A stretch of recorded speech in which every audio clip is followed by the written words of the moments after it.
don't want to catch you by surprise. Yeah, everybody. That means you're going to start off the night, man. Is that all right? Yeah. All right.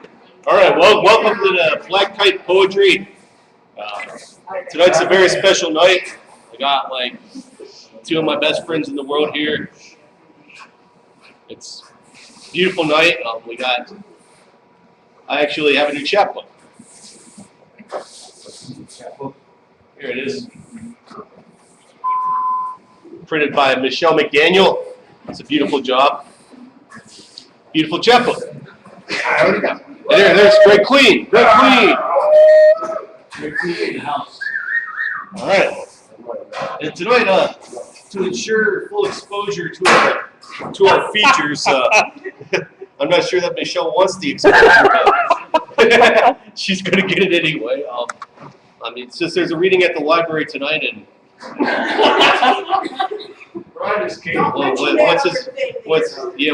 well, nobody's going to leave and go there. How many people are there, Mr. Clean? The place is full. The place is full? Oh, son of a bitch. You see, they don't know that Bunny Wake. Probably about 90% full. They don't know that Bunny Wake sucks. Anyway, we're going to start off with the open mic. Open mic. And yeah, we're gonna have a very limited open mic tonight since we do have two features from out of town. I'm gonna ask everybody to keep it to around 2 poems. That's not necessary. Dude, we have to close at 9. We have to close at 9? Yeah, we have to close at 9. This place closes at 9, so we have to keep the time. Is that okay, sir? You're going to with the blue. There will be an after party. I can almost guarantee it. Yeah. That's at what Polecats? I don't know where. Yeah, I think Who knows where the after party's going to be, right? After the last 24 hours that we've had, who knows where we're going to end up? Anyway, we're going to start off with the open mic. My good friend, my brother in poetry, Matt Sharadia.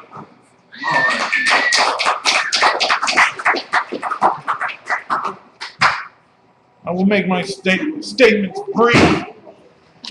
Last night, somebody at work asked me to tell him one of the scary liberal stories. So I shared some scary things with him, and I'm going to share some scary things with you. All right. This is the first one is supposed to be in the first issue of Cleft Jaw magazine, which is an online magazine. Supposedly it's going up at March 15th, although at one time it was going to be going up in January 15th, so who knows. But this is those unmanned drones. Those unmanned drones are remote-controlled, cold-hearted killers. They take the soldier off the battlefield and set the bloodthirsty outcast loose on the innocent American people. Our sick culture provides endless opportunity for frivolous waste and cheap death. And those unmanned drones, they aren't John Wayne cool. They are aliens in Nikes, scoring kills like Michael Jordan. And while the crowd cheers, another lone gunman pulls the trigger. The media doesn't even hide the blood from us anymore. We know what we are made of, and those unmanned drones are here to take life away from us for our own protection. All right. My final scary little story. Bury gun-loving Jesus. Anyone from everywhere can show the whipped and beaten, gun-loving Jesus hanging on the cross, head lowered under the weight of that crown of thorns and long hippie hair caked with sweat and blood dried and baking in the setting sun, sinewy, muscled, gun-loving Jesus up on the cross, waiting to die. Everyone from anywhere has seen this, seen his body stained with runnels of saliva, sweat, shit, and blood. Speared in the heart, gun-loving Jesus, bleeding out, dead and gross. Although, for our sanity or insanity, everyone from anywhere always puts gun-loving Jesus in a diaper, a filthy rag, a plague-infested rag, the type of garment the Pilgrims will later give to the Native Americans to spread the smallpox. Sure, that must be gun-loving Jesus on his death cross with undies full of Indian slaughtering germs. I was so uninformed before. In my ignorance, I thought that someone from somewhere was a gun-loving Jesus censor that knew that nobody at any time wanted to see gun-loving Jesus' shriveled up cock like an earthworm dried up on the sidewalk. But I love gun-loving Jesus. He gave me a bazooka in my pants. Thanks. Just remember that gun-loving Jesus hasn't been laid in 2,000 years. He's got a bazooka in his pants. Scary combination. All right. So I guess since my printer's not working and I couldn't print out anything new anyway, I'll just read from my new chapbook. Beautifully done. Okay. By Michelle McDaniel. Is she here? She's right over there. Which is Michelle? Oh. There she is. She's kind of shy. I'll just read from this. What poem did you say I had to read there, Brian? I said, what was the poem you said I had to read? The nasty one. They're nasty poems. This is not your chapbook, sir. I don't have a chapter. I'm not that famous. Like you. I'll just read this one while I just write another poem. This is some people go crazy. I was reading you at sex that I thought you were sending me messages. I have known you too many times. I have seen you. Beautiful and mad, burdened with the weight of motherhood. Once a junkie, always a junkie. You always seem to find me looking for kindness. Your poetic soul soothed. I have seen the devastation from these quiet storms of simple economics. I have seen the kindness in their eyes, the aftermath of this ritualistic abuse. Some people go crazy. They just can't help that. Forgotten by almost everyone, the things they'll do for attention, even though you told me you shouldn't do that anymore. I have seen how wounded they are. I have tasted their pain. I don't like the taste. Who does? They call her slut, scapegoat, martyr when things go wrong. And believe me when I tell you, they will always go wrong. Request. I have a request. Do you have a request? What's this request? I'm going to miss her sexy tattooed ass. I'm going to miss her sexy ass. That's what I'm talking about. That's what I'm talking about. All right. This will be the last one. No, you got to read more than that. This is the debut of Michael This D. Grover's. is not about me. This is about you. No, it's about Michelle McDaniel. read. Read. All right. I'm going to miss her sexy tattooed ass. I'm drunk because I am sad. I am high because it's a day of the week. Funny how weed just intensifies everything. Tonight, I just want to bleed this bitter venom out of me. Paper cuts. I want to bleed myself clean tonight, as if I ever could. Tonight, I just want to spit out the world. Is this the way people treat each other? And if it is, I'm giving up my place. Humans can be so inhumane. I do understand the need for survival. If we don't sell out our souls, they come out in poems. as opposed to bullshit Jim Morrison showmanship, acting out the lack of soul. I'm going to miss her sexy tattooed ass. I'm going to miss everything I knew. That was an illusion anyway. I'm going to miss what I don't know. I'm going to miss our trips to Florida that we never took. I was in love with an idea, and with an illusion, with a ghost. It was a reality, maybe. I'm going to miss her sweet southern voice. She can talk a man into anything, and she knows it. What's bigger than self anyway? I'm going to miss her sexy tattooed ass. That's that.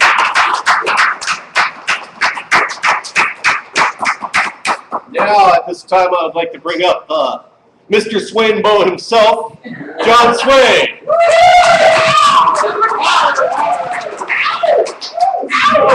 More fun in the library. Bet the people at the library don't know that. Jade Cove. Ocean domes the Jade Cove, where divers swim with chisels for blue gems. I clothed the fall lower with ropes nailed into mud and stones. The sun became a green world to roam in loneliness and freedom. I searched a hidden place to make amends. Constantly water entered.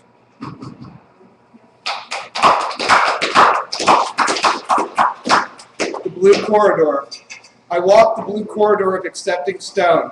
The cool wall beside held close a towering hill. In the smooth ford beneath raced the creek like the burdening weight of my turning years.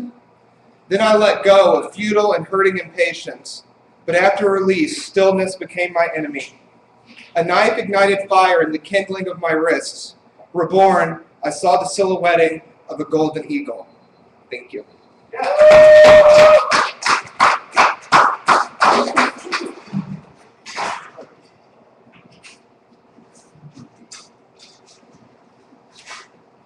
Next on the list is our old friend Christina Brooks.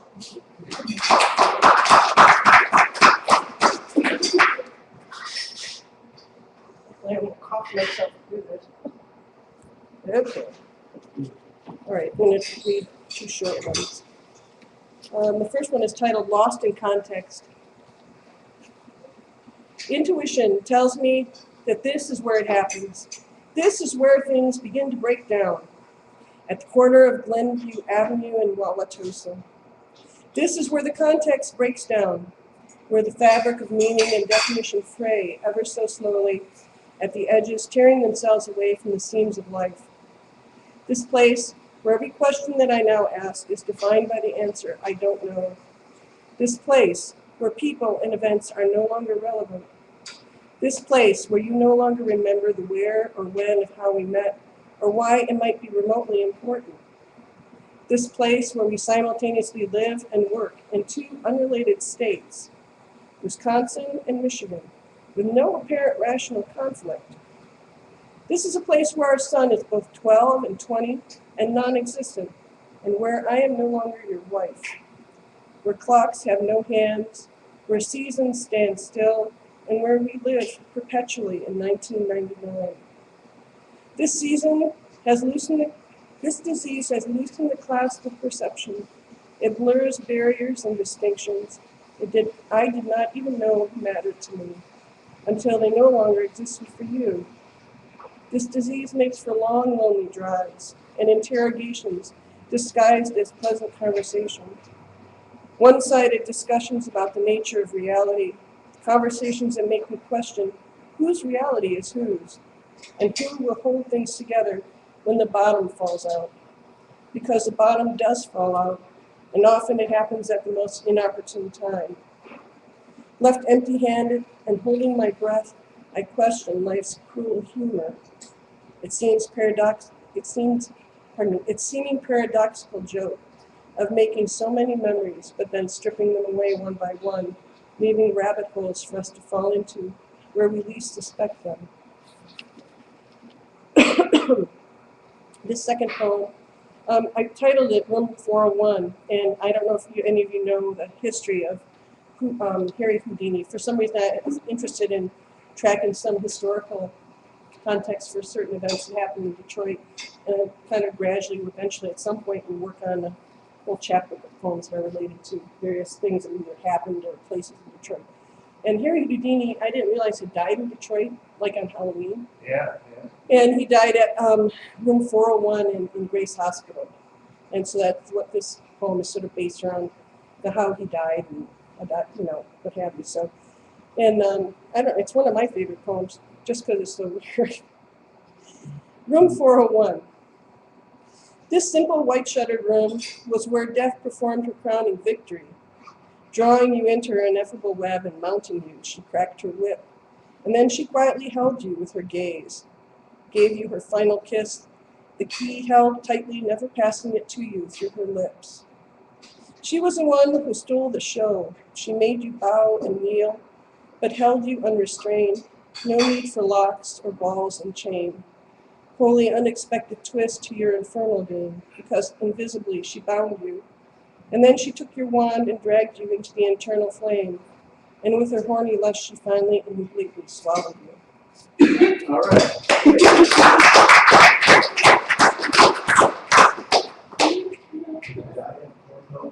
Thank you, Christina. Next up, I believe we have a virgin here at the Black Kite. A virgin. Someone that's never read here before. Please. That's right. You were a virgin at the Black Kite. Hard to believe that. Yeah, hello. Please welcome Angela Nichols. Angie. Josh,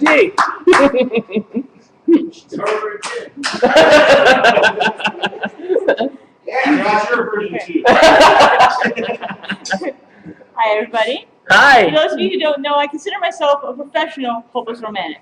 One of my favorite TV shows, actually my favorite TV show right now, is Castle. And in one of the episodes, there was a line that went something like, risking our hearts is what we're alive for. The last thing you want to do is look back in your life and say, if only. And then inspired this poem of mine called Risking Your Heart. There is an art to risking your heart. By the time that you're done, you'll know that you have one. I find this to be true from my point of view. It starts in the mind with someone is kind. Some people just wear their hearts on their sleeves, and others are just too good to believe. So if you think you found the one, there is a test you have to run. Their passion should focus on you. So no matter what you do, don't just stand there with your heart in your hands, because if you drop it and it lands on the ground and gets stopped flat, you'll just have to remember that you're not stupid because you cared. Your feelings just weren't shared. So pick it up, dust it off, and my advice, please do not scoff. Those flat spots, polish them. They are the facets of the gem. And some days, somewhere, somehow, even though you may not see it now, someone will take great pleasure in your very valuable treasure. For like a masterpiece is meant to be exhibited lovingly. So for right now, that may leave you lonely. It's really much better than if only.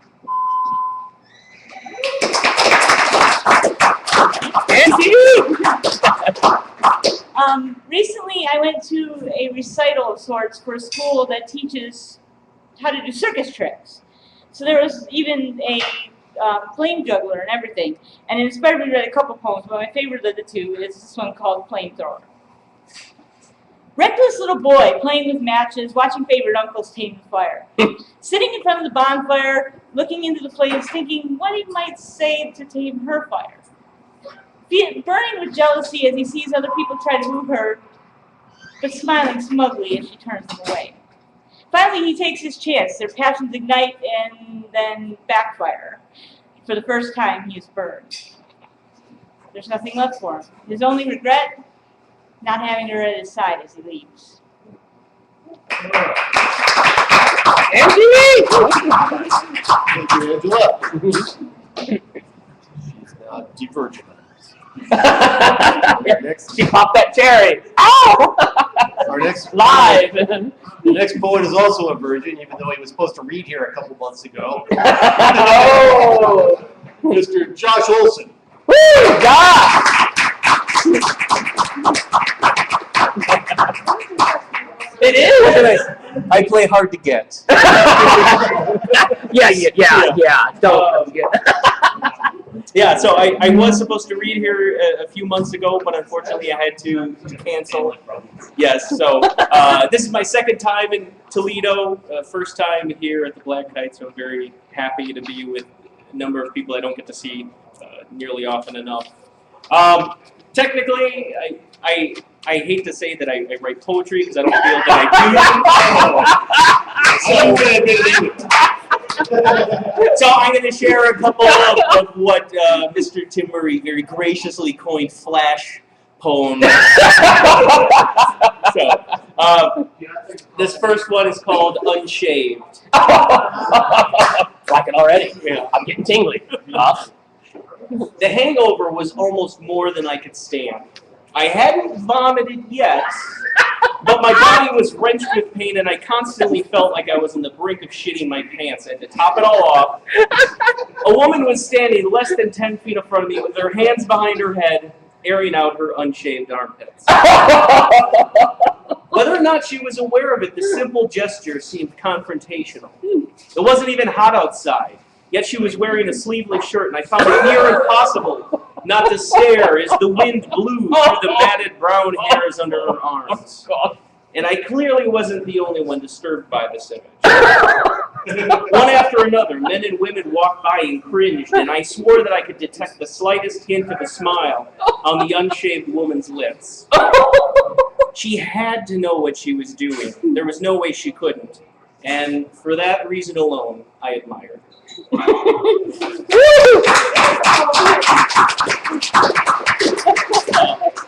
I felt like I had to read this next one because my daughter, who's going on 14 years old, is currently 14. on a field trip in Washington, D.C., and so I've been constantly texting her and checking her Twitter, and Right. you know, because I keep thinking about what I would be doing at that age if I was 14. This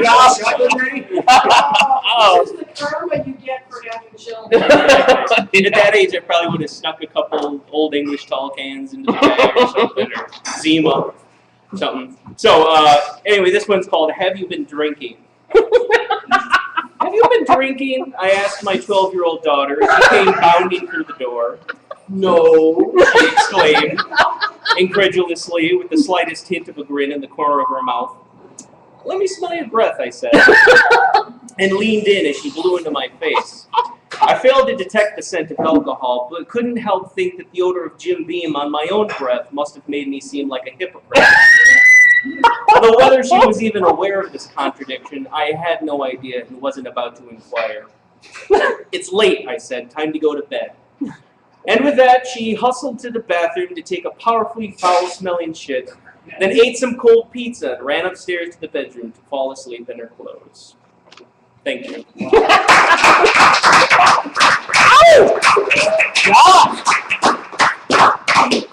All right. Next on the list we have Jeffrey Felcher. Is that? Jeffro! Woo! Ow! I thought that was you. Hi, ladies and gentlemen. I demand everybody's full attention at this time. Are you done? Yeah. My name is Jeffrey Felcher. You're Tim Murray. My name is Jeffrey Felcher, and I'm here tonight representing, I'm the Ohio State Director of SOAP. That is, God. Don't be a fucking asshole.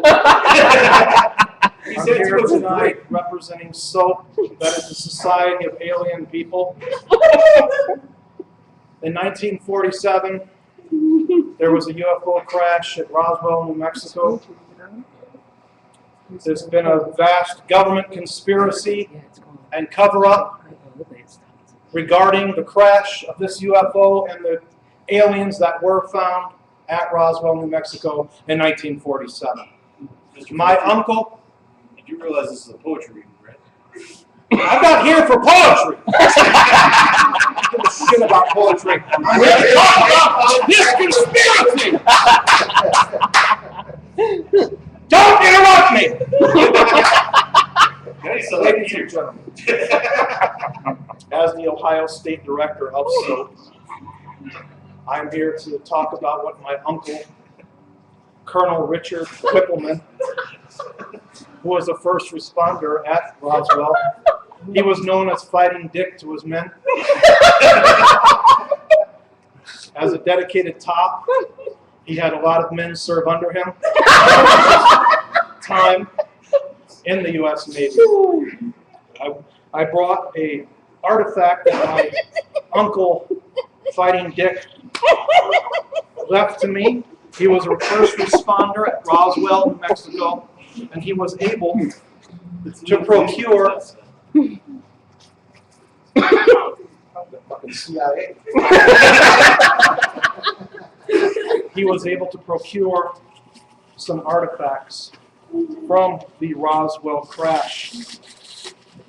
He gave me this.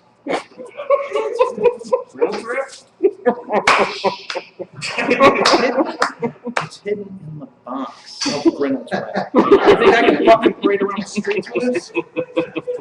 This is from another galaxy, ladies and gentlemen, beyond the reaches of your imagination. It cannot be bent by conventional. It's unbendable. Everything that was found at Roswell, you want to think of the technology that we enjoy today. Think about this. In the span of 10 years, this is how you prove that there was a UFO crash at Roswell in 1947. Think of the technology that burst onto the scene within 10 years of that crash. This standard toaster went from 2 slices to 4 in 10 years. Telephones went from the straight cord to the curly cord. Think about that. I want everybody here, I'm just going to end by, I want everyone here to please talk to your chiropractor, talk to your beautician, let them know that you're tired of the government cover-up. You're not going to stand for it anymore. Thank you.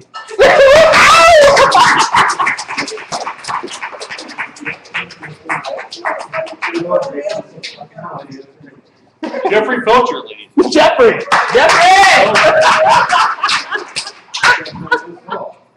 The next person on the list, though.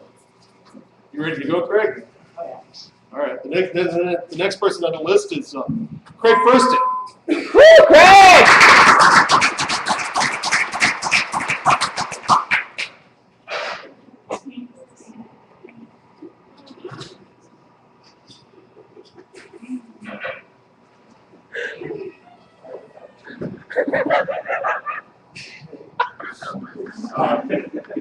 Grab this chair.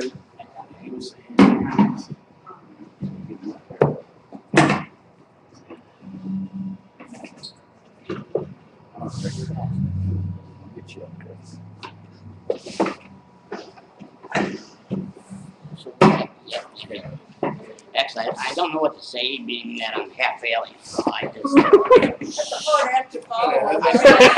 I'm hurt now. That's just what your dad Still betrayed. Well, since it's just been 2 poems I'd read, each single different. I'll read something that I wrote more recently, and one of my first poems as well. And this one's actually one of the first poems I wrote a long time ago, mid-90s. It's called The Road. The road between pain and peace, one littered with the potholes of anguish and struggle. This road called life, traveled an infinite number of times, worn away by the feet of all of those who come before us and are still to come. See, walking, I remember every stone, every rounded, marbled piece of gravel. The smallest and most seemingly inconsequential are the ones that I remember the most. For they are the ones that give me hope and propel me out of the holes I've fallen, over the hills and struggles, and toward our desired designation. The freedoms to have unequivocally, hope immeasurably, and the strength and guidance to lead even the unable through every road in every way we journey. For it is a journey that makes us who we are, more than human, more than just a soul. We are the journey. We are every road we travel. We are every piece of stone. We are every person we meet. We are every pebble we kick. Every blade of grass that is dispersed amongst the cracks we step in. Traveling toward the journey's end, looking inside, our hearts beating in symphony with the tides, and our souls blazing together, larger than any supernova could. Both heart and soul knowing the truth of that which we are, always have been, and always will be. That is simply, we are everything, past, present, future. We are whole.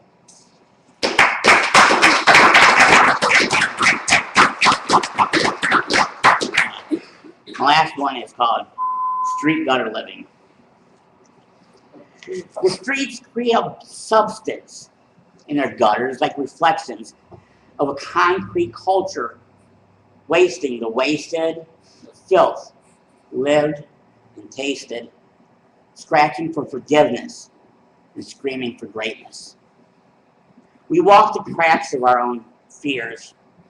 We sleep in paper bag-like atmospheres, gathering an existence.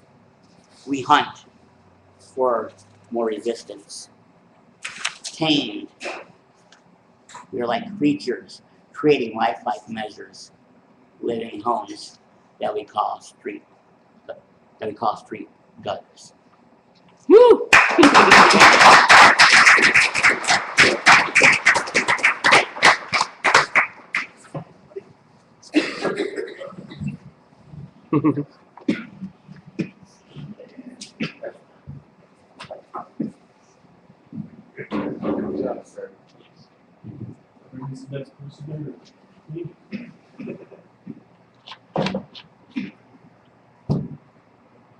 Next up, Mike.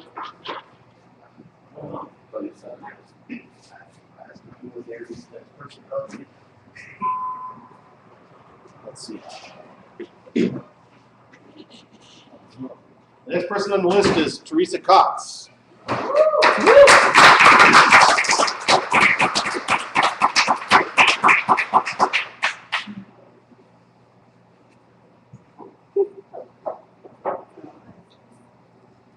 Hello. Hey! I'm gonna try to project my voice, so let me see.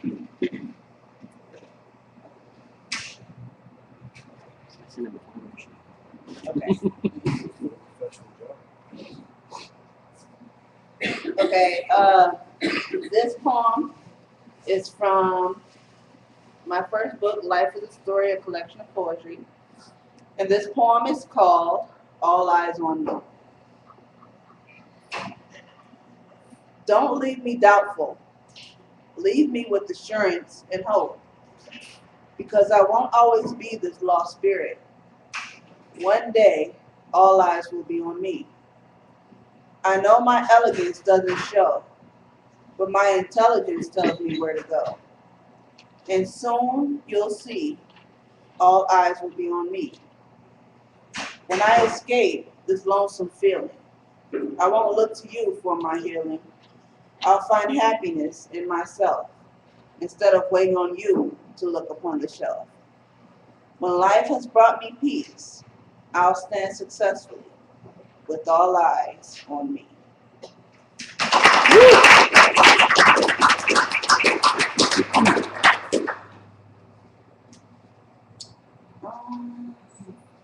Okay, the next poem, I remember this one by heart, so I don't have to look at the book.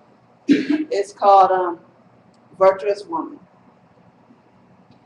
She is a black woman of virtue, free to express herself, with such sophisticated style that every word she speaks is golden, precious, and mild. Never ashamed, she speaks the truth. Virtuous woman. is she you. And that is all I have to say.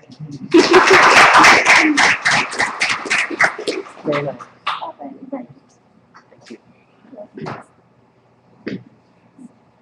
All right.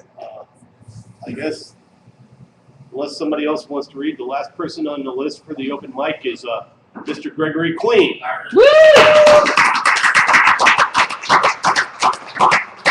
Greggy. Okay, I got one here. Got one here I wrote a while ago, back in August. I'm going to read it again, and I got a brand new one here. So, okay, this first one is called Decently Dark. The weaver weaves as the sinner sins, and in the garage they drink bottles of cheap whiskey. All heard harsh winds rant and war rushed through the back door. The blood was waist deep as the poor cried out. On a gorgeous Sunday morning, the church bell stopped ringing, and Levi swore that God was no more. They let it ride, watched soap operas, and shot dice on the bridge way too far. Apathy was in their nature. Suicide lovers thrashed paint from the walls of town halls. In the morning, blood was matted in their hair. They drank heavy, hard, danced, and declared they had saved the world. Kings, queens, benefactors, monks, thugs, angels, demons, and lovers all stammered and looked at a downcast vision as the sons of morning split themselves on a razor's edge of blue. And on a midnight train, eternity rode back into town. He lay drunk in a boxcar with Willie Whalen and the boys. Said he stopped at a bar and didn't remember his vacation. Raining down from rooftops, many wailed because of so many horrors and so much silence. Stained truth now sits at our bedside manor. A witch's brew buried in ocean's blue. For my part, I locked the courtyard gate, poured a tall glass of wine, and watched Eli and the boys shoot fireworks into a clear night sky and left the broken world behind. Woo! This next poem is, I was watching some videos on the universe and so forth and so on, the makeup of it, and I thought, well, I'm going to try and weave that into a poem. So this is what I got. It's called Curious Cats. In a stony clearing abundant with magnificent redwood trees, a child searched for answers. Looking behind every tree and under every rock, contradictions rose, then fell in consuming catastrophes. Peering under one large rock, time warped and another realm was discovered. The cosmos melds into karma's destined advent, the prime mover motivating and moving the universe, a sundial shifting shadow and the boundless rushing of the time-space continuum. How long, how far, how fast, shifting stars of red and blue. The power of one, photons flash and quarks ripple. Egocentric singularities burst forth and the shifting weave of 10 dimensions. The vibes of strumming strings strung throughout a ever-expanding dream of stardust. The melody played on the ears of timeless eons. Listening to the consternation of the seen and unseen. We quiver with amazement at what is seen, but still pondering the great unseen. The more we know, the more we have to learn, and we are driven with desire to unveil all hidden revelations. Is the truth far more than we can understand? Are there solutions beyond time and space? Are we a manifestation of the universe trying to figure itself out? Feeling small, does the answer lie in the silence? Is life authentic, or are we just a rifting fantasy of fine art doing the suicide shift on transparent walls? And the continuum continues. Standing under a wreath arch, she pouted, then smiled, gesturing us forward. Thank you. All right. I'd like to read. All right. You got the guy that lives in the tower, Peter Van Scoort. Oh, thank you, thank you. All right. Two poems today. One in the matchbox. It says, "Flash this box and people will know you like to have a good time." And on the other side of Seed Swamp, a series of poems under the fern that are now under the fern. I'll read you just a selection. Did you see what I saw a few days ago? I put my hand to the mouth of the Tully monster from 300 million years ago. when Illinois was equatorial. Now on the side of a U-Haul truck, my hand in the mouth on the way to coffee and pies here at the Black Kite. And Sacre Bleu, the book, and Nude Maha by Goya, 1797, and Olympia by Edouard Manet, 1863, and the Yarn Bomber doing her thing around the town over there and on the bus stop pole, and here at the Black Kite, and many Indians report they have seen the blue frog of the Amazon vanish before their eyes, and Aphrodite waving like a lunatic. And lastly, Mozart's and son-in-law Mike's birthday, January 27th, 2013, when all my friends are saying, no, no, no, but she's just dicking you off. Love has its ways. Should I break my word? No, no, no. On the monthly $50 tithe, love has its ways.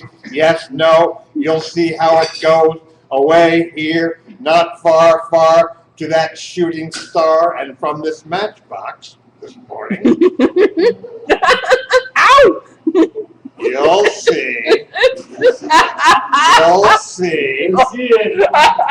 You'll see the most beautiful leg I've ever seen on Naomi Campbell. Oh. And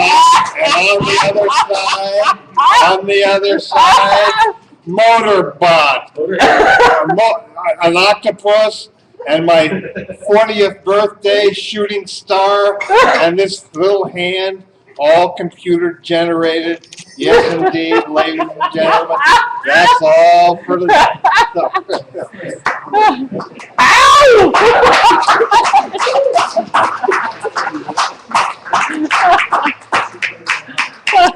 That lady is a walking orgasm.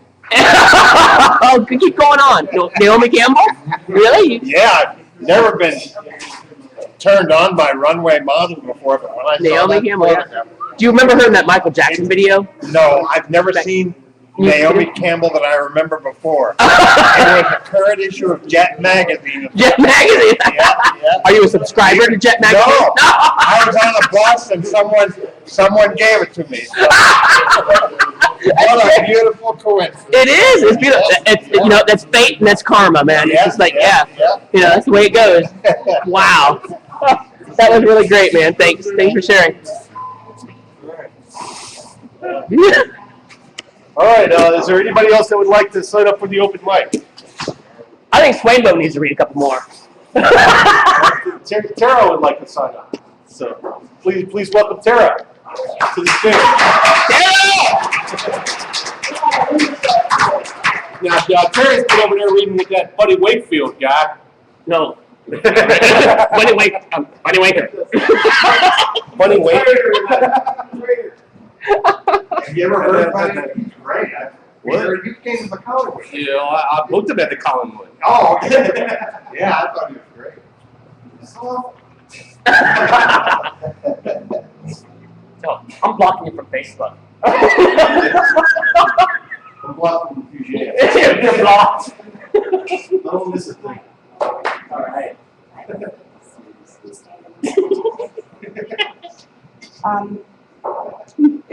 I was thinking about readings. Of course, I did the one on Friday, but several people didn't show up who were supposed to be there. Said they would even earlier in the day. They didn't show up, and I wrote something to myself. It was a text I said to myself that said, "What's a reading without listeners? It's a group of egocentric histrionics sitting in a room jerking each other off intellectually." I can give you a high five. I love it. Well, tell me what to do. How do you hear you? When I feel like being loud, I'll be fucking loud. I just read this over at the library. I don't have a microphone here. I'm sorry.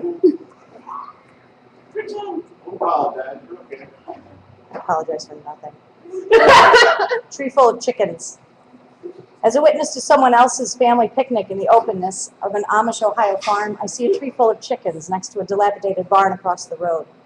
Remembering this spare moment in time makes me long for someone else's memories that don't include me looking through the medicine cabinet for narcotics, thinking about fucking my friend's uncle in a country-clipped bathroom before I was legal. I want to remember feeling sorry for a friend whose father was kind to her, not because he was obligated to do so for 72 hours every other weekend. I want to remember being taught how to play croquet with Grandpa's mallets on the greatest sloping hill, making up the greatest backyard in the Midwest. Then Dad would crack open another beer. Grandma would snidely remark that he was ruining our dinner. What I would have given up to wake up to the smell of bacon frying in a cast iron skillet that weighed 25 pounds in my then virgin hands. But all I smelled when I woke up was another Saturday morning. No one was in the kitchen cooking, no one hanging laundry on the line out back, and no one caring that I'd wandered through another weekend of disjointed mania that would soon be cured. Misty, watercolored memories tucked in the back of my throat, aided by the teenage desire to swallow antipsychotics belonging to my mother. I lost my virginity to a man old enough to be my grandfather. His mouth was laced with the taste of binge drinking on a weeknight, and the look in his eye made my skin crawl every time his gaze followed me across the lot where he'd parked his El Camino. He'd give me money to buy candy or a Coke in return for letting him touch me where he knew he had no business. It should bother me more than it does to remember these things, but the more I learn, the more I realize that it was all in preparation for the realization that I have nothing but survival skills. I can't do anything well except endure. Wow, that was awesome.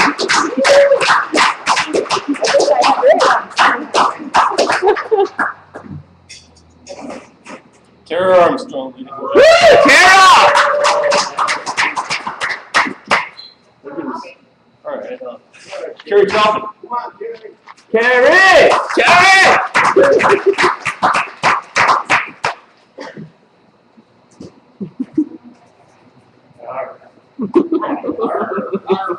Oh boy. Okay, I'm not loud either. Sorry, Gregory. Okay.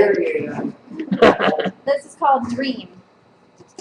So he's in the meeting. He's busy watching that intern in that place where her hairline teases the back of her neck with little curlies, and he remembers, he doesn't know why, that he's due for an oil change, and maybe after work tomorrow, and before the stop at the recycling station, and damn, does he ever wish he could roll over after that dream about the tunnel and the whale with yellow teeth, and while he's sweating, panting, roll over and mush his face into that neck, and sniff and sleep again.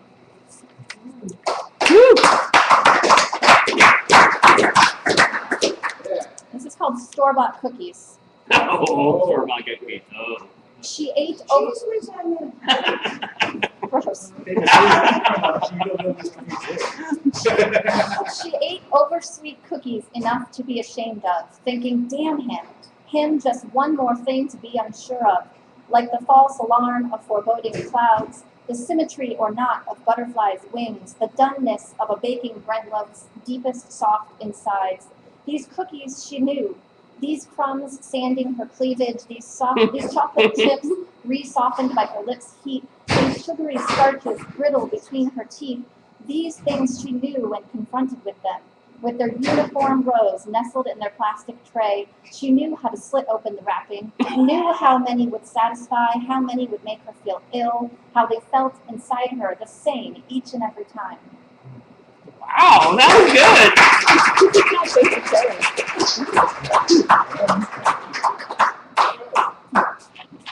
good. Adrian, do you want to read? I'm good to that. You usually are. All right. I just want to say, like, the famous Amos cookies with the cheese whiz. It's not disgusting. I thought it was a disgusting idea until I actually spent the weekend at Mr. Fugier's house. It is a small plus poetry cuisine. I mean, it's like, you know, With that. With that, you're gonna stare at the lights. Yeah. With that, I'm gonna say fuck Toledo and our esteemed poet laureate. I didn't know there was such a thing as a poet laureate. I mean, anywhere. Okay. Well, when you have them playing like poetry is on the same night as yours, it's gonna be think different. This is being taped, by the way. It's going live. It's being taken here and it's in the copy.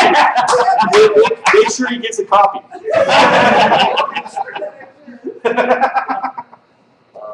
Yeah, and with that said, it is now time to bring up our featured poets for the evening.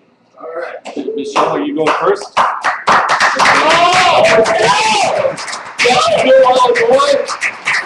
Ladies and gentlemen, Michelle McGee.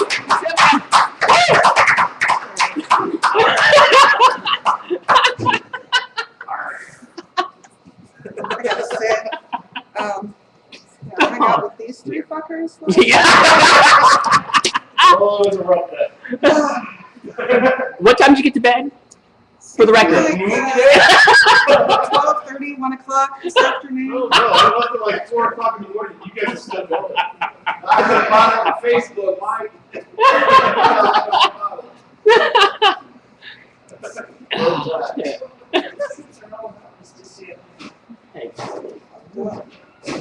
And there will probably be an after party tonight. Yeah, polecats. But anyhow, Michelle. The reliability of cards. How I feel about it does not matter. The writer writes. Those are the words, you get it off or not. To confuse me with the message would be a sad mistake. It might leave you bitter and tried, or silly and made. My associations are a handmade deck of cards. This life is only little bits of what you make it believe. Sunday mornings, apple pie, baseball, the first time you do anything.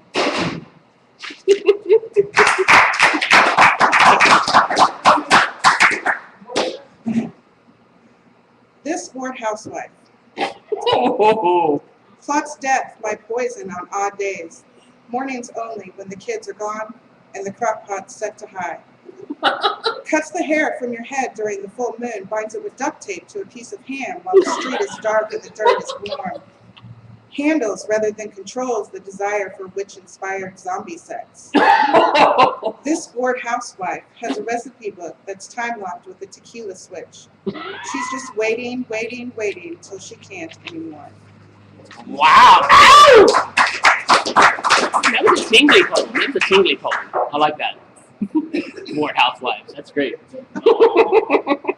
Just flip me off whenever you need. Not recommended. This poetry is not recommended for the young or bright-eyed. Not recommended for those weak in the stomach or head. I might use the words nigger, fag, or retarded, and will definitely use the word cunt. This poetry is not recommended for the highbrow, sissified punk bitches who would turn a phrase just to make you feel stupid. Poetry is not recommended, period. If you want to bury your head in the sand and pretend the world is dying under corruption, we have a voice. This poetry is not recommended for Twitter or MySpace.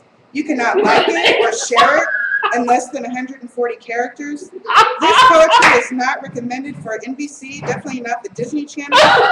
We've got balls in our face and dirt in our shoes, hot shit, red blood, cum stains. There's a line in the sand that says, go fuck yourself.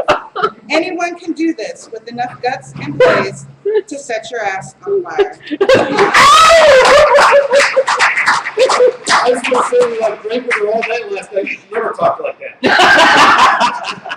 She's so prim and proper. Except when she reads her poetry. Note to the better half.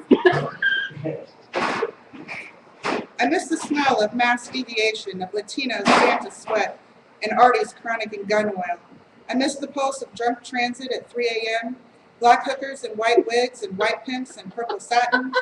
I miss the homeless junkies in the rest stop houses with sound systems too big to fit and fuckers too drunk to shoot, not fuck. I miss the rain that flooded my car, the stink that followed, and the body parts that washed up. Yes, I miss being in love, on the run, and even pawning my only diamond. Someday soon, there will be a note void of tears and dinners in the icebox that freeze a lot better than I do. Woo!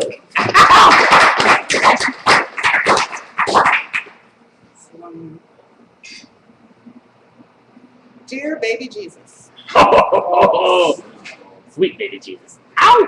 All right. Thank you for the best childhood ever, for the nicely manicured lawns dutifully tended to every Sunday after church, for the sun tea baking on the porch and the strawberries in the patch.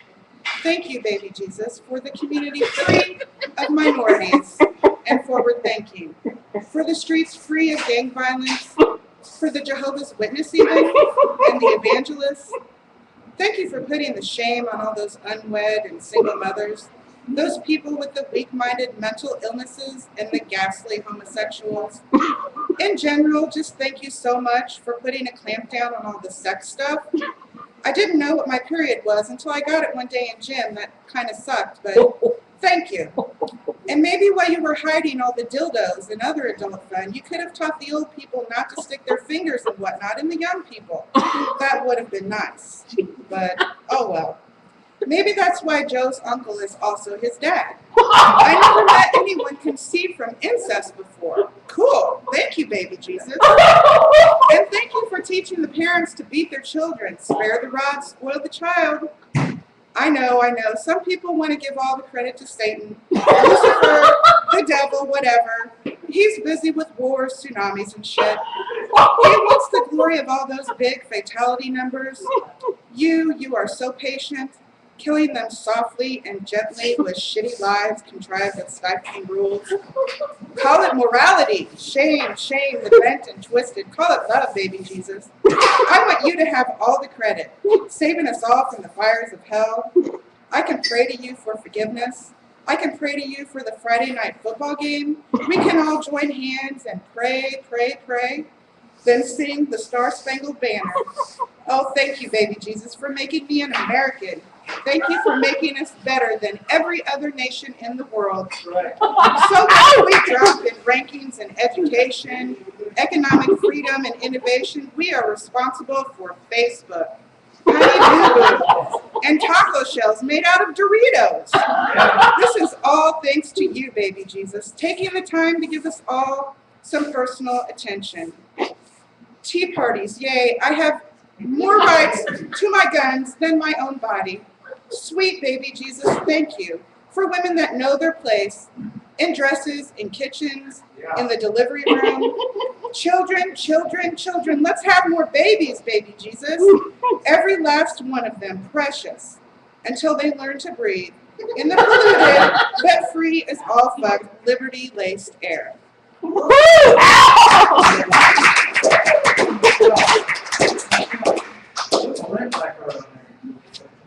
If I could just interject for a moment. We love interjections. I'm reading this book called Lamb, the Gospel According to Biff, Christ, Hal, and it's very interesting. In fact, the quote that I threw out earlier today, that I haven't been laid in 2,000 years, that's from that book. Are you saying that Michelle McDaniel's a plagiarist? What are these accusations? It's all being documented. And that's all I have to say. Nothing to lose, or freedom.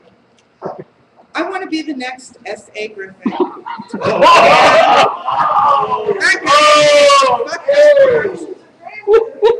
guy that got fucked over and blocked.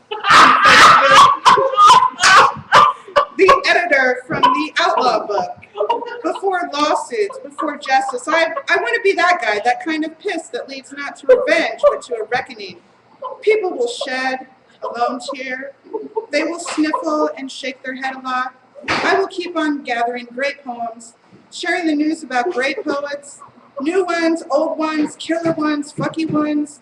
We'll call it the didn't make it to Twitter because it had too much character book. I want to drive down the Great River Road. I want to reading right now in bars, bookstores, and bowling alleys. I want to read and scream at bikers and rednecks, housewives and whores. I hope they throw stuff and spit on me, chase me out to the car yelling, "We don't like your kind around here." But they will secretly worship me and my freedom and my horde of poets.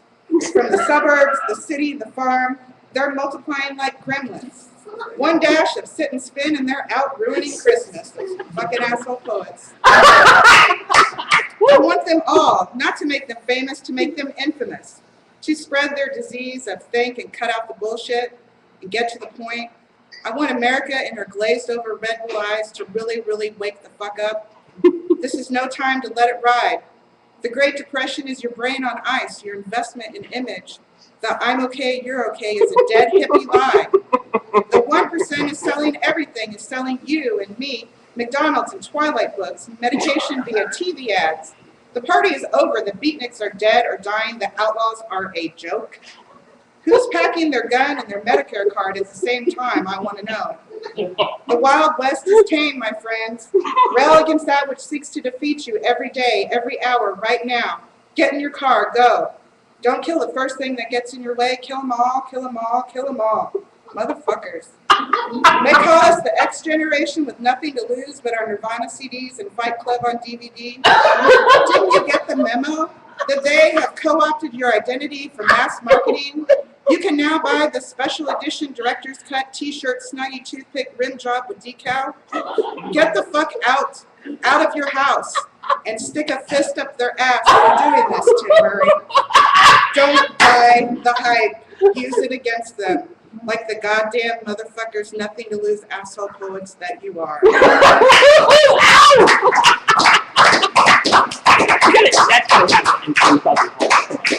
You guys know what? Wow. Last one. This is all gonna go like live online at one point. You could be watching right now. But I don't know. Yeah, I don't know. I don't know if I got the right He's thing. too good to watch. Oh, right. He's from Hollywood. All right, sorry, I'm going to shut up. You guys should shut up. This is perfect. The poets. They are too loud. Yammering and bullshitting, poeticizing. But when they are gone, when it is quiet, I am empty. Thank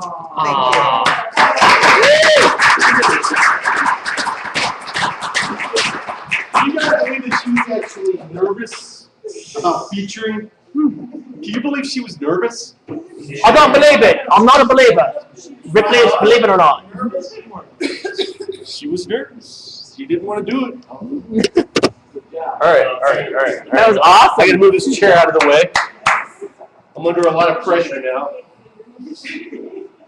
I don't introduce many rock stars to the stage.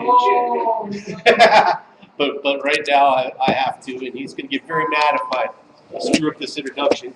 Is it Bunny Wanker? No, that's not. He's over at the library. Oh, okay.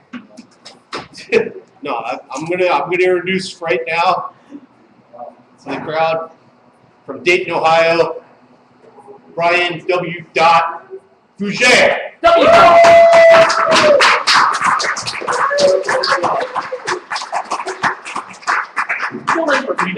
Just spontaneously read something while I get to pass. Read something. State for the record that I have no idea what he's about to do. I'm not responsible. Only Brian, only. Some bitch. You got your PA there? Yeah, got my own personal PA system. Of course, because you're a rock star.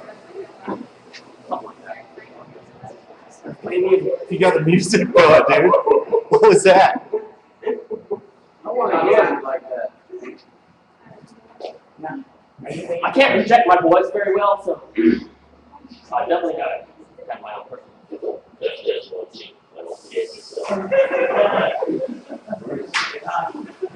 waiting to run my head. There we go. There we go. The music's not going to come back on, is it? You know what? There it goes. Black belt, motherfucker. Yeah.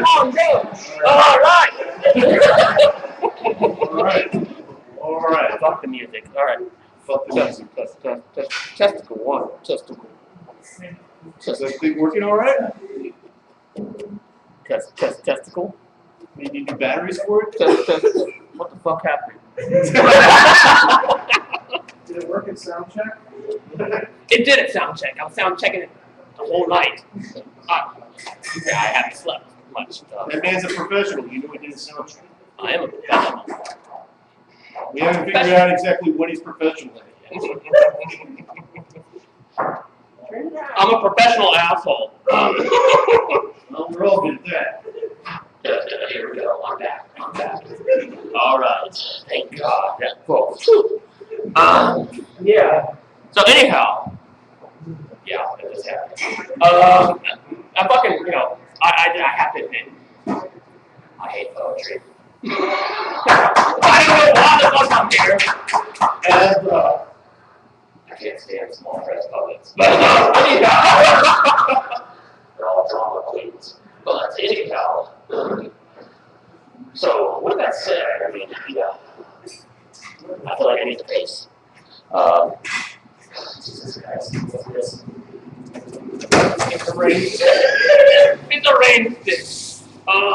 Alright, rain stick, and I just lost my motherfucking amp. Hey, pick up that range stick, will you? It's gonna rain in here. You know. Don't ever ask me for what you I can't multitask, but I can project my voice when my amp's not working.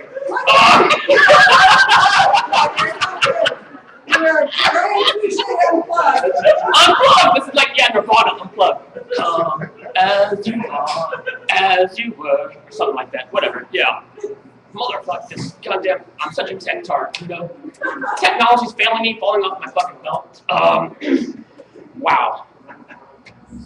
You know, for my first poem, even though I don't like poetry, it's like Greco-Roman wrestling here going on, right? Or something. I'm trying to. Who the fuck's with that? Ronnie! He's gonna pull that poem right out of his back pocket, folks. Just wait. Hello. I'm back. I'm not sure I'm back. You guys can hear me now, right? Right? This first poem is coming directly from the heart. It's called Insomniac's Mantra. And, you know, I wanna just send this one out to my Wanker at the library. Because, you know, everyone needs to wait their money every once in a while, right? I do it all the time, get their forms and shit for that. But anyhow, this first poem is going to be called. Mr. Puget? Yes. Miss Tara says she can't understand anything you're saying. You're louder without it. You can't understand what I'm saying. I'll just hold it here like this. But hold on. We got this. You know what? Here I am. Here he is. Here I am, pacing around. And here's the first poem dedicated to Bunny Waker at the Toledo Library. Bunny Waker? Yeah, Bunny Waker. I don't think that's his name. Whatever. This poem is Insomniac's Mantra. Insomniac's Mantra. Because I don't sleep. I barely sleep. And this song was. I saw that last night. You saw it? on Cinemax? Yeah. Late night Cinemax. Yeah, we do that at your house. Yeah. Alright. So here we go. First poem, Insomniac's Mantra.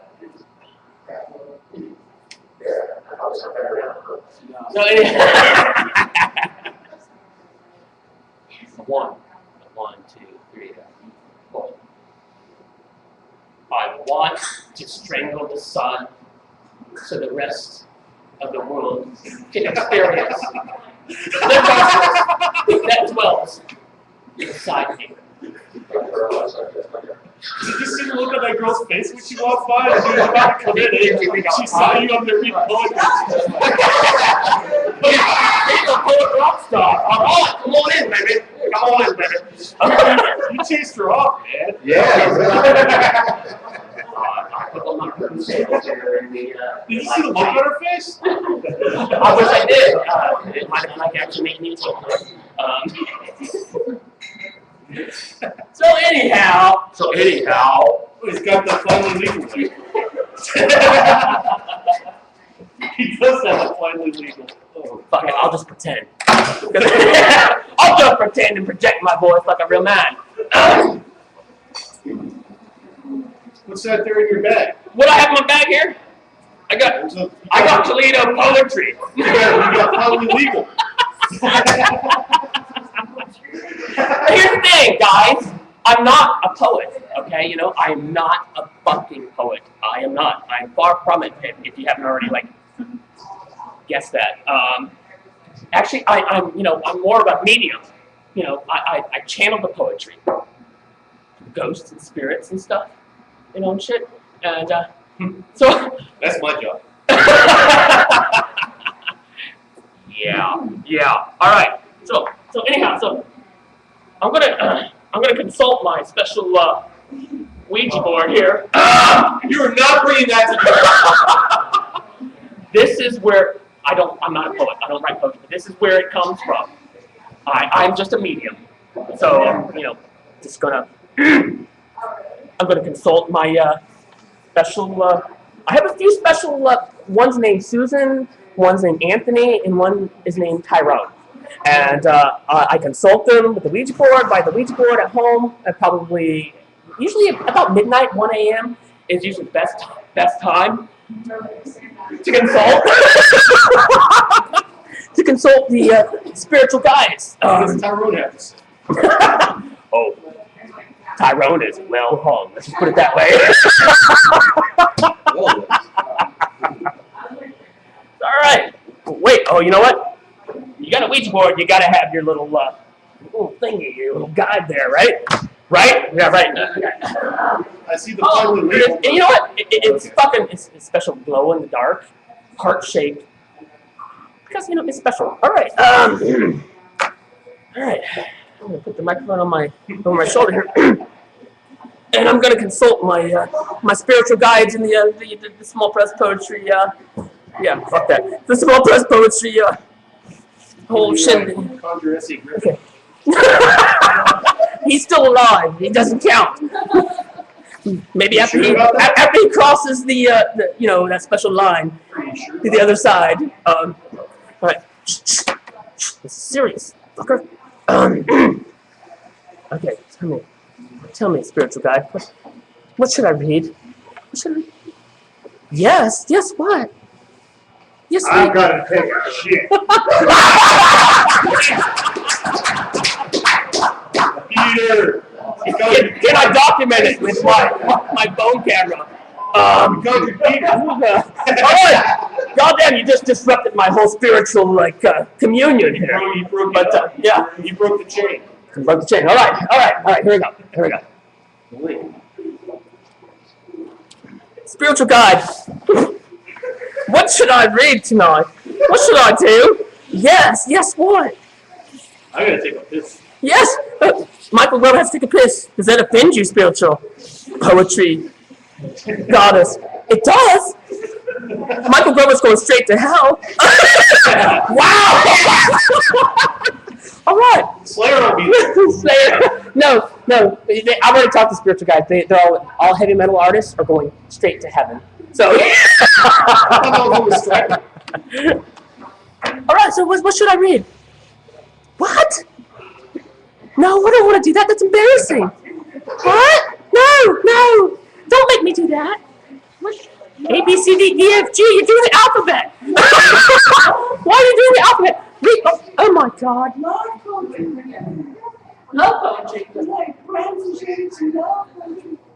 The spirits are speaking to you. The spirits are speaking to me, asshole. You don't believe me, do you?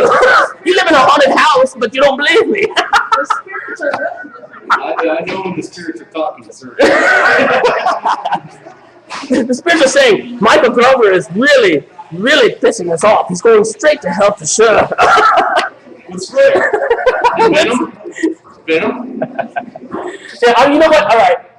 You know, normally I like to do the Pledge of Allegiance because, you know, we all were bombarded with that, right? For many years growing up, you know, grade school through high school, I remember every fucking morning having to Pledge of Allegiance. It almost seems like brainwashing, doesn't it? So I'm not going to do the Pledge of Allegiance, and instead of doing the Pledge of Allegiance, I feel the need to do a cheer for you guys. I'm going to get in cheerleader mode. I'm done with the hat. It's making me too hot. So, yeah. I'm going to do a poetry cheer for you guys. Okay? And I need you guys to interact with me and give me poetry cheers. Okay, you guys ready? Chill. What? Blair from Facts of Life? No. No. Blair from the Witch Project? No, Joe? Joe was a little cuter, yeah. But anyhow, so, God. All right, so here we go. I'm going to start off with a little quick picture, and then I'm going to ask you guys to interact with me. So, first of all, here we go. One, 2, 3. We got spirit, yes we do. We got spirit. How about you? Ow! Give me a P. Give me an O. Give me an E. Give me a T. Give me an R. Give me a Y.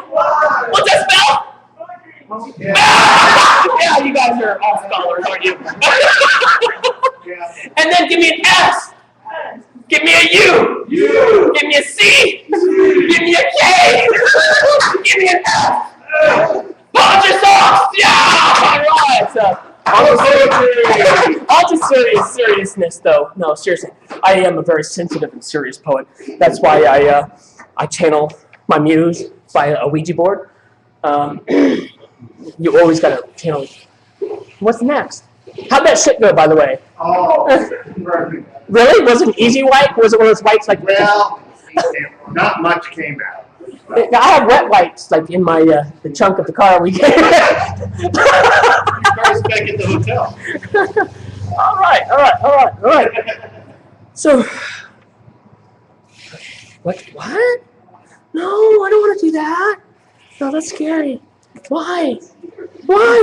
No, come on. No, really? Okay. I'm sorry, guys. I have to do this to you. Because my spiritual guide says I need to. And the poets, the real, my muse. I got just some shit to read. So I'm gonna have to read some shit, but. Shit. Yeah, but they said, don't shit yourself, but drop your pants. I'm like, why? I don't want to. That's embarrassing. That's scary. You dropped your pants last night. Oh, okay. I'm not gonna drop my pants now. That's going to be a cliche. I'm a cliche, Michael Grover says. Oh, what an asshole they said you are. No. Actually, pull him out of... Who? What's his name? Stuart? Pull Stuart out of your pants?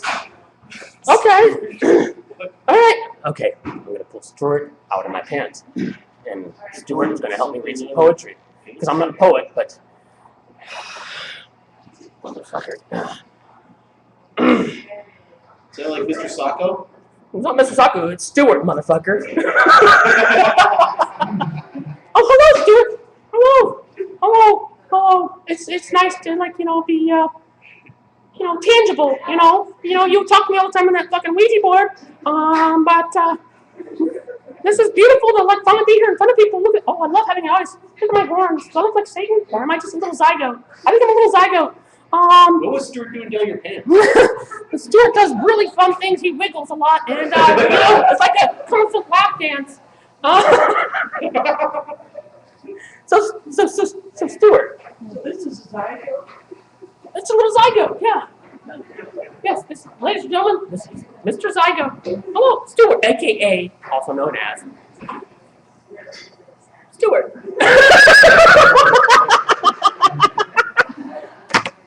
No, this is serious, guys. Fucking laughing at me and shit. And I'm channeling my fucking muse on a fucking Ouija board in front of you guys. This is like, oh, Jesus Christ. Where's Buddy Wankers? I don't know. I think he's at the library. Really? That tape delay. Yeah, really. I think Buddy Wanker. I think Buddy Wanker is at the library. Oh, okay. I thought they had to be quiet there. Well, yeah, they do. You're supposed to shh. Be quiet. How about read some poetry, Stuart? Okay. It's like a Japanese film. What should we read? Oh, I don't know. How about you pull up some of that stuff and fucking stupid Toledo, Toledo, fucking stuff. No, this is serious. I'm a serious fucking artist. And here we go. This is actually streamed on the stream. It's streaming on something. Say goodbye. The video camera said goodbye. That happens a lot, doesn't it, Stuart? Yes, it does. People think you're an asshole. I think I am. We're going to start with, this is the damn poem. This is the damn poem by, you want to read it, Stuart? Yes, I do. All right, I'll let Stuart read This is the Damn Poem. This is the damn poem. This is the poem procured from the excrement of Oprah Winfrey's Book of the Month. This is the poem found coursing through the irritable bowels of a Shetland pony. This is the poem hijacked from sweat-drenched bar stools and strangled rectal meat. This is the poem gleaned from the pituitary gland of a morbidly obese beautician. This is the poem brimming with intimacy issues and palm sweat.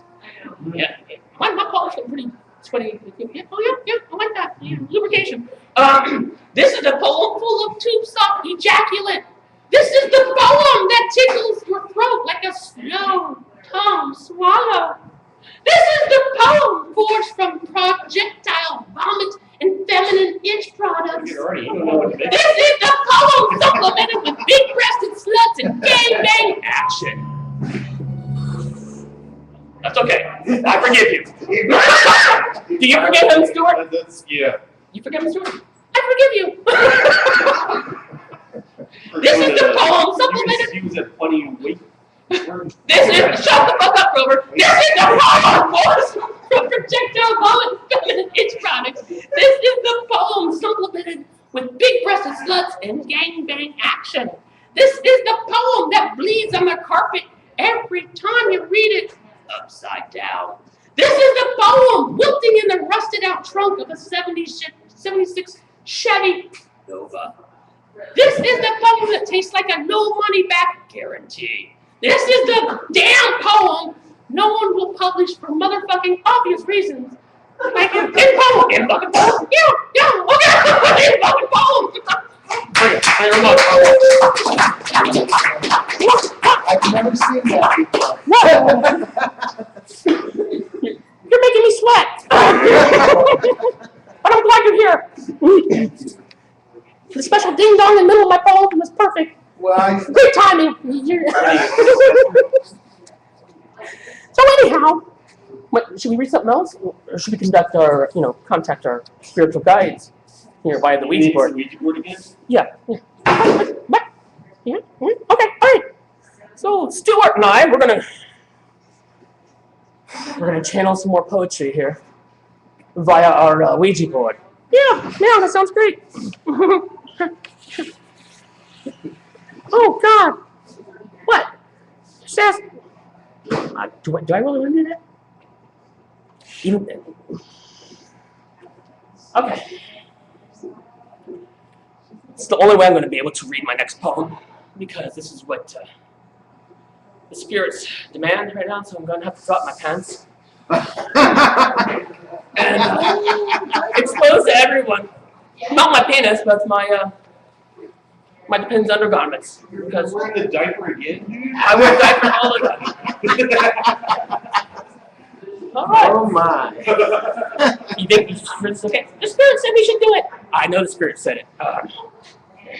Is my scrotum hanging out? No, you look really hot. You like my legs? Yes, I do. All right, what should we read? read the damn poem. The damn poem? I just read a damn poem. Don't fuck with me. All right, you know what? I'm going to read this next one. Is that all right with you? Yeah, okay. Yeah, all right.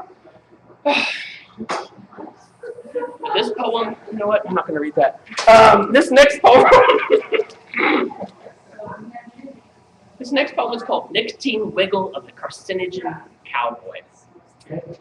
What have we become? Watch close, you might see static positions flowing through a carpal tunnel syndrome. A voice lost somewhere beneath the pillow, under the bed, behind the computer monitor. Hidden sinkholes in a virtual sandbox. Violent erections scramble the internet porn, while the carcinogen cowboy does the nicotine wiggle. Life is reduced to a fistful of palm sweat and kung fu drizzle.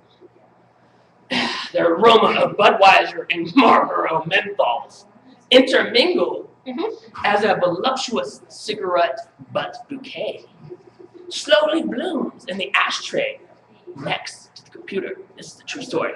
This should happen to me every time I try to write poetry or something, like cigarettes and booze. Yeah, I know. I watched you. Okay, thanks. And fucking Paul. All right. Thank you very much. One more! Boo! This next poem is called Outsourcing. Because, I'm too busy on, Facebook and all these other social networks and stuff to write my own stuff. So I started outsourcing my writing. I never received my last payment, by the way. You want to read this or should I read it? You read it! Alright, thank you, asshole. Alright, outsourcing. I am no longer trying to write. Stop! I'm no longer trying to write the great American novel. It's too time-consuming. It cuts into my online social networking. So I've outsourced all of my journals. I bet the library wouldn't want it. What the hell? That's alright, we forgive you. You forgive? I forgive you! It's okay! So I'm just in time. Alright, let's start that one over. Okay, we'll start that over. We got interrupted by the bell. Saved by the bell? No. Inspired by the bell. Okay, yeah, me too. Alright, outsourcing. Redo. I'm no longer trying to write the great American novel. It's too time-consuming and cuts into my online social networking. So I have outsourced all of my journals, notebooks, and personal scribblings to a remote village in northern India, where they are busy weaving it all into some semblance of American literature. I am confident they have the resources to mold me into a literary superstar. And the added bonus is I still have the time to play Xbox and update my Facebook and Twitter status every 27 fucking minutes, while appearing to be a small press prodigy in the fucking poem. In the fucking poem. Thank you very much.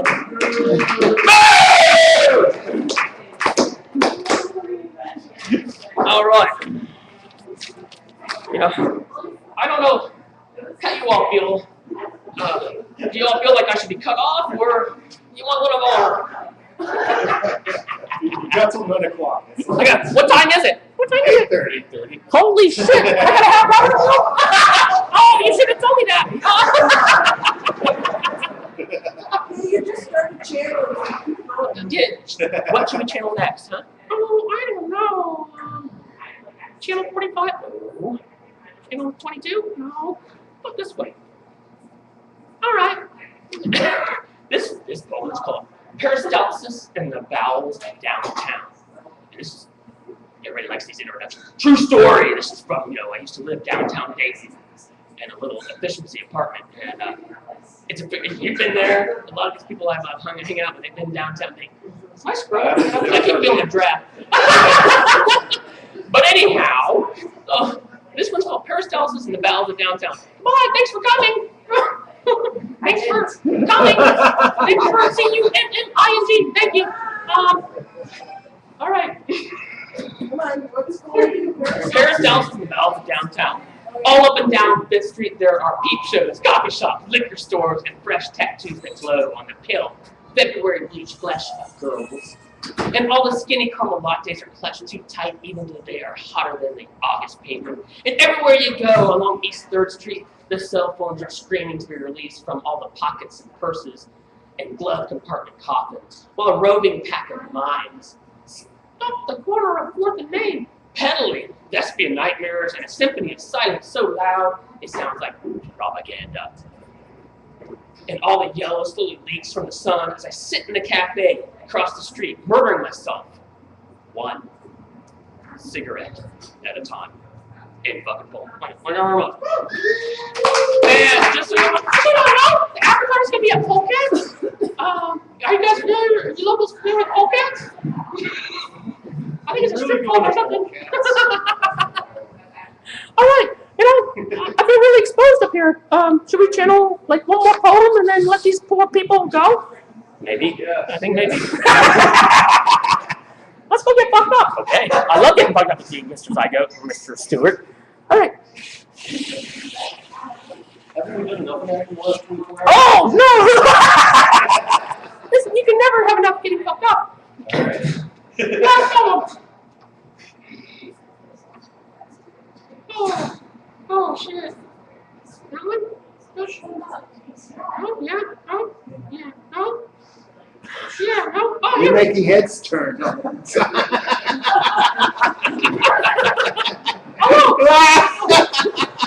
Here we go. Hi, welcome to the show. Yeah. Great to see you.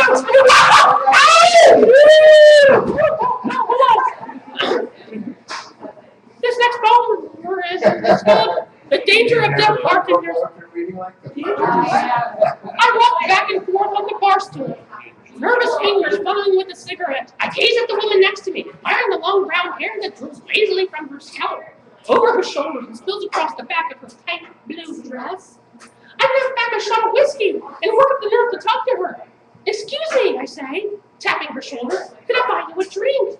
She slowly turns around, and I'm starting to see she is wearing a gauzy surgical mask, the same shade as her dress. That's pretty fucked up. Yeah, I guess it is. And she looks at me with bloodshot eyes, blinks once, and tells me she will have a rum and coke. A panic steals over me, and I can't think of anything to say as I stare dumbly at the mask. "I am a dog breeder," she tells me. "I have successfully created a Chihuahua Pit Bull hybrid that I call the Chibu. They have proven to be extremely popular with the indigenous population of northern Mexico. I have a client there who uses them for his lucrative dogfighting business. He claims that my Chibos are the fiercest, bravest creatures he has ever had the privilege of owning." At this point, I'm spooked. I want the conversation to end, so I order the woman a rum and coke, but the bartender is half deaf, and the batteries in his hearing aid haven't been changed since 1974. In fucking poem. Fine, one of her look.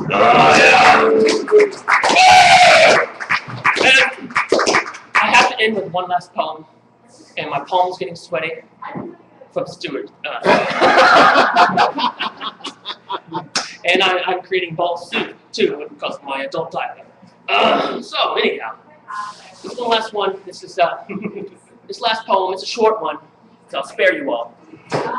Welcome.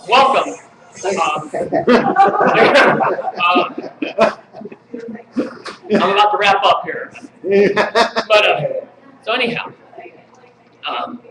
you know, I have to admit I've been fascinated by. Welcome, hello, hi. I like your socks. Yeah, this last poem. Yeah, if I can find it. Is this last poem? It's inspired by internet porn. You know, I think a lot of us are addicted to it, and I've been going to rehab for my addiction to internet porn. So it's like, and here's something I found very weird and ironic. You know, back in the day before I had the internet, I used to masturbate with my right hand, and now, you know, you put on internet porn and you find that you're controlling the mouth with your right hand. So Unless you're left-handed. So yeah, I'm not left-handed. So it's like, wow. And you know, I quickly discovered, it feels different with your So it's like, yeah. So anyhow, what the fuck is this poem? It's so short. All right, you know what? Have a table of contents? Table of contents. Here we go. All right. This is inspired by my extreme fascination with. I need to untuck here and sweat. With internet porn. This poem is titled not Emmanuel does, you know, Dallas or name. This one is titled Manual Menage a Trois. Okay, Manual Menage a Trois. Think about it. Both hands. If I masturbate with both hands at the same time, does it qualify as a threesome? I don't. Thanks for indulging me, everybody. And everybody, and thanks to the spirits, all the spirits that guided me. Thanks to my breezy scrotum. For those of you that weren't here earlier, I'll say it again. Fuck Toledo. And our esteemed poet laureate. That's it? That's it? Wow. Should I add something to that? You're not even going to help me put my pants on? What kind of host are you? Wow, Grover. I'm gonna block you on Facebook. You're blocked. I'll help you put your pants on if you need help. But my guess is you don't need it. That's what I got Stuart for.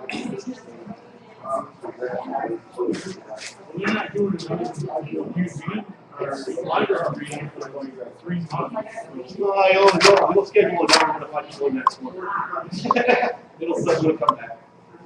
Well, you didn't schedule one in December.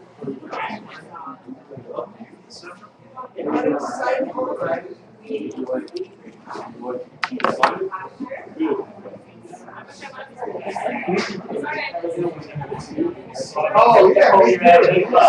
Thanks for calling in. That reminds me, I taught a bar during a lecture once on doggone surrealism. But I was wearing tights, so. That's great. Now you got brought up like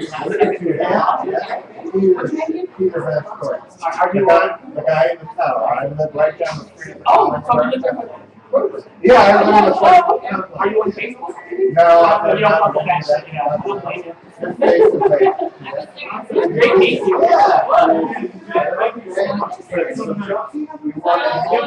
You all right, buddy? Yes. Okay, good. Tell me if I do. Oh, yeah. Heroin journey. It was improvised. Ryan, the camera, the battery went down just as you were going to start your phone. So we must have, it got a Thanks for being my cinematographer. Oh, well, I'm sorry to try to trust me because different people are different heights. Yeah, I know. I had to keep adjusting these. Right down here. Yeah, there was some reason I was like, I had to keep adjusting that too. And they were telling me like, oh, it's too tall. Yeah, I know. Are you taking off already? I don't know. I'll see. You're not gonna go to the after party? We're all gonna like this. We'll see. I'll see. I don't know if she wants to stay or not. So nice seeing you. I have to meet with the guy, the bean counter at the nursing home for But hopefully, once you get all the paperwork done. You're not on Facebook? I don't see you on Facebook anymore. I'm not on there. I closed my game profile, but a tiny profile.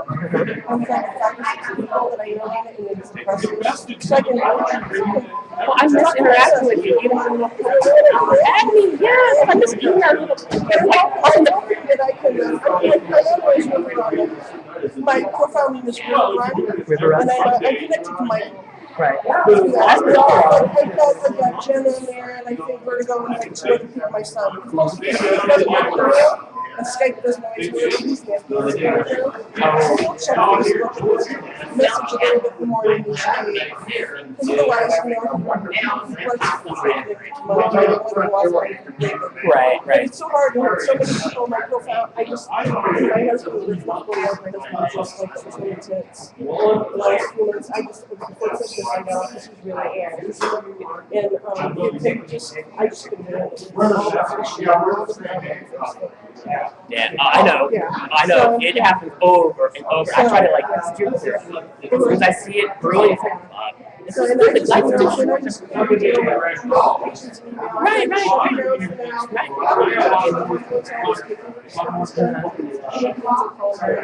You have my cell phone number. Feel free to call me anytime. I know you're going through a lot. Personally, I mean, with your husband. I miss actually some people. Sometimes the comments I like to say. And like I said, just call me because I miss. It's like I don't want to let everybody know I'm there because then I'm so Oh, right. I don't mind. I'm connected to her. So I'm not even connected to her, but I'm not talking to her, text her, or anything. So I don't have to. She was great. Angie! You were so good. You're up there just spouting it out without any paper in front of you. I admire that. That is awesome. Yeah, I know I had you on here. I'll be back on my full profile. Okay. Don't have to worry about that. I don't get all this I shut it down. So. I miss you. Like I said, if you ever just need me, just talk to me. I'm available. Okay. cool. I just have a circle like small, like 4 people and I really love and respect. I know what people, I know you want to like, I still, I'm catching a tree right now with my dad, and see my dad and all that, and pass away, and I know you want something. My husband was in the hospital for like at the end of January, and then he's been in the nursing home now 2 weeks. But actually, I mean, it's a blessing actually that he's in there now. Because I mean, the last month before that, like it was hell. Because I was caring for him. I was trying to get people to come in and all the insurance would cover was like for a couple hours a week, and I'm like trapped. I was trying to lift him by myself and move him, and I feel like I'm a big guy. Right. Probably about your size, but still couldn't get in. So what happened is we were breaking his leg in 2 places, and I dropped him. And I didn't even know it. This is so dangerous. It's like, I didn't know it was a little bit. So here you had like a broken leg or something, and I didn't know. So, yeah. So, I mean, at this point now, he's in a safe place. And I was trying to do it by myself. So actually, I'm kind of like very emotional from all that. Right. And I feel, it's peaceful. He's safe.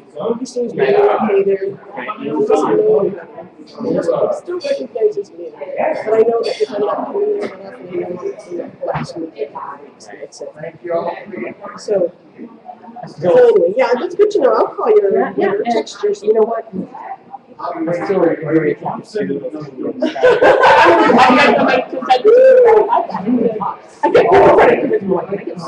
she's all like, my wife won't let me get my nose because no. I've seen you guys just Flipping a big balloon. It's cute. I love you. So cute. I love you. I know. I miss our Coke Wars. I know. Like, we got intense about it. I don't think I've had a more intense Coke War with anyone. I know, man. You sit there waiting. I know. Like, sometimes it's like instant. I'm like, oh, wait a while. I like get out line so I can just walk stage, you know? I hope it's a part of the thing in April. Yeah, the Cleveland thing. Yeah, I hope they do too. Tell me about it. Yeah. But like I said, I'm committed to do this other one. Right. I don't know if you know DM Stroud. No, I'm not familiar. He's on his side. He's doing a kind of a charity thing for autism. And he asked him if parents, along with other people, to do some flyering for this. But I'm not going to stay very long. So Right. I'll go for a little while. I can leave it to you. Right. Exactly. That's wonderful. I'm so glad you're here. I love you. I just like to have fun. That's all. I know. I don't give a shit beyond that. Just have fun. I think you need to start opening for the vagina monologues. You need a what? You need to start opening for the vagina monologues. Our poetry in Detroit is so deep. I can be serious all the time.